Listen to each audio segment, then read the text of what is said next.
मैं तो 21 तोपों की सलामी दूंगी हमारे उन बहादुर पाकिस्तानी पैनलिस्ट को जो इंडियन टीवी पे जाके शेख रशीद साहब के स्टेटमेंट को डिफेंड कर रहे होते हैं और बता रहे होते जी उन्होंने ठीक बताया है।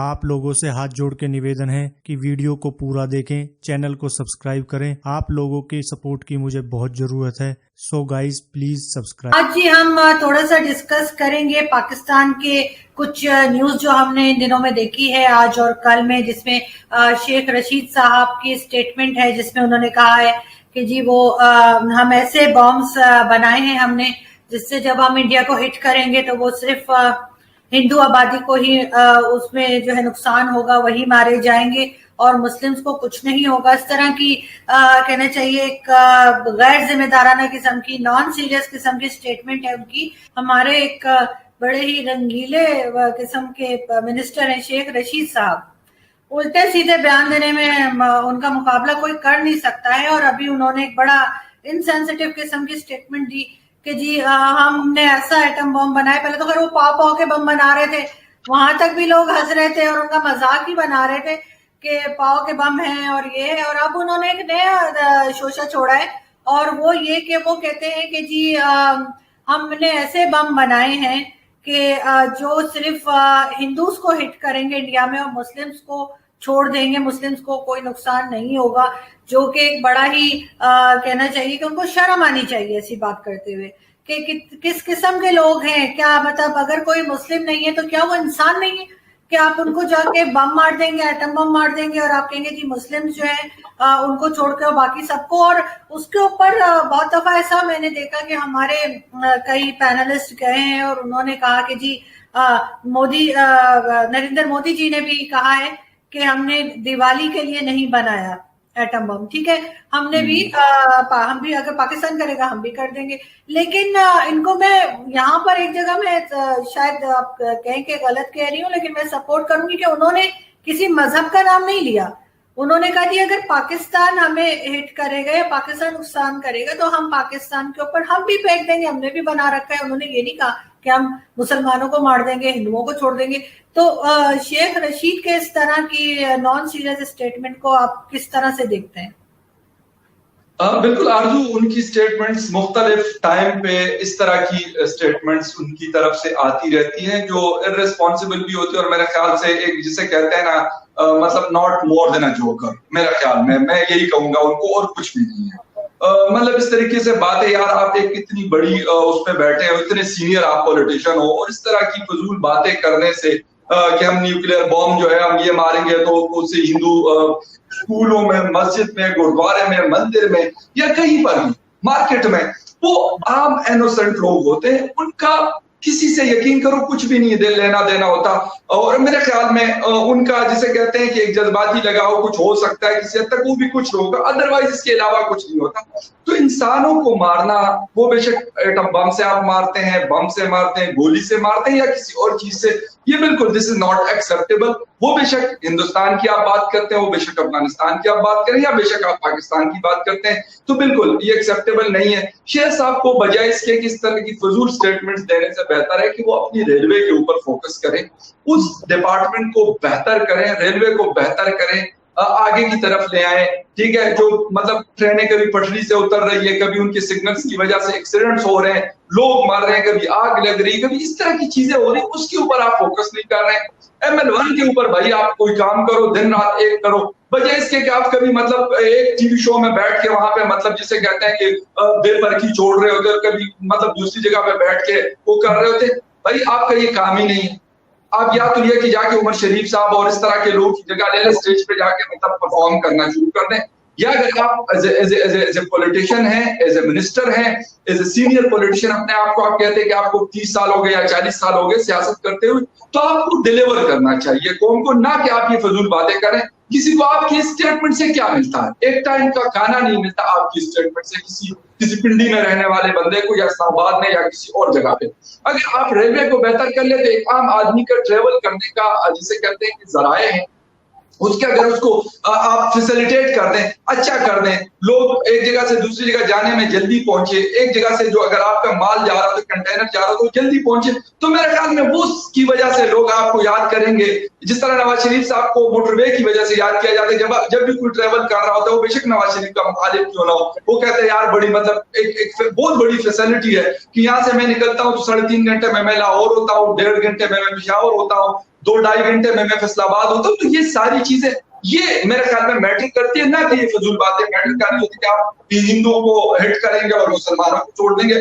दोनों हमारे लिए रिस्पेक्टेबल है, कोई भी इंसान। बिल्कुल, और ये शायद शेख रशीद साहब का एक तरीका है न्यूज में रहने का, क्योंकि जैसे ही बोलते सीधे स्टेटमेंट देते हैं, सब लोग उस स्टेटमेंट को उठा लेते हैं उनकी, और इंडियन मीडिया भी बात कर रहा होता है। मैं तो 21 तोपों की सलामी दूंगी हमारे उन बहादुर पाकिस्तानी पैनलिस्ट को जो इंडियन टीवी पे जाके शेख रशीद साहब के स्टेटमेंट को डिफेंड कर रहे होते हैं और बता रहे होते जी उन्होंने ठीक बताया है। आप समझ गए वो कह रहे हैं, हिम्मत है उनकी, उनको उन पैनलिस्ट की बहुत हिम्मत है कि वो डिफेंड करते हैं। जी फखर, हमने हमेशा से सुना है बचपन से एम्बेसी बंद हो गई किसी कंट्री में, एम्बेसी को ओपन हो गई है, एम्बेसी किसी जगह एम्बेसी खोली गई है, किसी जगह एम्बेसी बंद की गई है, एम्बेसी बेच दी गई है। ये हम आज पहली दफा सुन रहे हैं। ये क्या चक्कर है कि एम्बेसी बेच दी गई है? बिल्कुल आरजू, मैंने आपको अभी थोड़ी देर पहले कहा था कि पाकिस्तान में कुछ भी पॉसिबल है, कुछ भी हो सकता है, तो ये भी एक चीज थी और हो चुकी है। ये जकार्ता में जकार्ता में शायद ये नहीं, बिल्कुल जकार्ता इंडोनेशिया का जो कैपिटल है, वहां पे पाकिस्तान की एम्बेसी की बिल्डिंग थी और इसको $1.3 मिलियन यानी $13,20,000 में इसको बेचा गया था। और जिन साहब ने बेचा है उनका नाम है मेजर जनरल मुस्तफा नवाज हुसैन साहब। इन्होंने इसको बेचा है और माशाल्लाह से मतलब बाकी करप्शन का तो हमने सुना था पाकिस्तान में होती रहती है, ऐसी कोई बात नहीं है, हर कोई कर रहा होता है। मैं इसमें कोई वो नहीं करता कि सेवल वाले नहीं करते और कोई जो जनरल्स होते हैं वो करते हैं, सब करते हैं, जिसका हाथ जिस तरह लगता है वो कर रहा होता है। हम चलते हैं फकर दूसरे टॉपिक की तरफ, और आप जैसे जानते ही हैं कि अगर हमारे कोई रिश्तेदार आ जाते हैं जबरदस्ती में, हम उन्हें नहीं घर में रखना चाह रहे होते हैं मगर वो फिर भी आ जाते हैं, जी हमें एम्बेसी में काम था, हमें ये था वो था, तो उन्हें एयरपोर्ट लेने कोई नहीं जाता, वो खुद ही अपनी टैक्सी वैक्सी पकड़ के, मगर वो फिर भी जाते हैं। तो कुछ ये देसी मतलब हम लोग जो हैं, हम हो गए, इंडिया हो गया, यहाँ पे वो एक मूवी भी बड़ी अच्छी बनी थी, आदत थी तुम कब जाओगे, तो वो बड़ी जबरदस्त फिल्म थी परेश रावल जी की, परेश रावल साहब की देखी, बिल्कुल, अजय देवगन भी थे उसमें। तो कुछ उस तरह का रवैया हम जो है ना इंडिया पाकिस्तान वालों का रहता है अपने अनवांटेड मेहमानों के साथ। कुछ इसी तरह का रवैया हमने देखा जब शाह महमूद कुरैशी साहब चाइना विजिट पे गए, उनको लेने कोई नहीं आया, उनको किसी ने लिफ्ट नहीं कराई, क्या कहेंगे आप? बिल्कुल, कुछ चीजें ऐसी आई हैं कि उनको एयरपोर्ट पे कोई लेने नहीं आया, या फिर उनके foreign minister Chinese prime minister से मीटिंग थी, बड़ी इंपॉर्टेंट मीटिंग थी, उसमें बहुत सारी चीजों की डिस्कशन हुई भी है मुख्तलिफ किस्म की। एक तो ये कि मतलब एक तो ये बात की जा रही कि वो पैसे मांगने गए हुए थे, कोई सऊदी अरेबिया ने, क्योंकि $2 अरब उनके फिलहाल रहते हैं जो उन्होंने हमें पिछले साल उधार दिया था, तो उसकी वापसी के लिए वो गए हुए थे। बिल्कुल ये चीज हो सकती है, काफी मतलब ये बात है।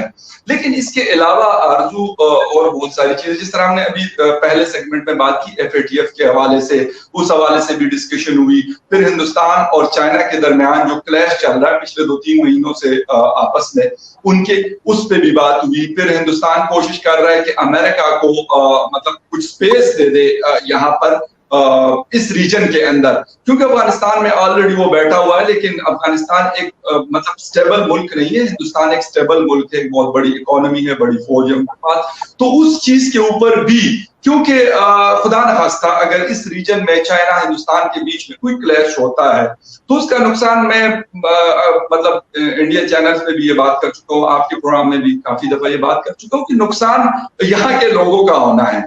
तो इन सारी चीजों के ऊपर उनकी डिस्कशन हुई है। दूसरा कश्मीर इशू है, एक हमारा जिसे कहते हैं कि मुसलसल 70-72 या 75 सालों से उसके ऊपर पाकिस्तान का एक स्टैंड है। तो इस चीजों के ऊपर बात हुई, इस्तेमाल उनका नहीं हुआ उस तरीके से। शायद मैं ये भी कर दूं कि कोरोना की वजह से भी शायद वो चीज नहीं थी जिस तरीके से होती है।